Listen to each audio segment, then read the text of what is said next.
Well, today in the studio is no one. Today I'm filming on location, which means I need to charge all the batteries, get all my kit together, and off I go. The venue I'll be filming at is Real Time Live, which is based in Chesterfield. Once I've introduced myself and said the hellos, this is James and Holly, we can start setting up. The band is called Battalion. This promo is going to help them next year for their theatre tour.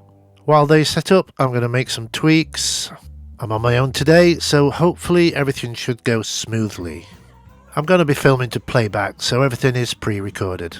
We're going to base the promo around 6 choruses. I get the band to perform the same chorus 6 times.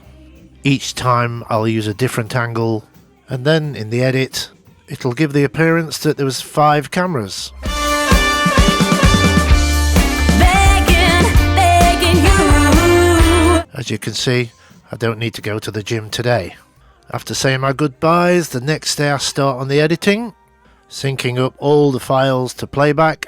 Once I'm happy with the edit and I've got everything together, I'll tweak each clip to make them all uniform, get a nice colour grade, send an edit to the client, make sure they're happy. I'll create a widescreen version for YouTube and then a portrait for Instagram and socials.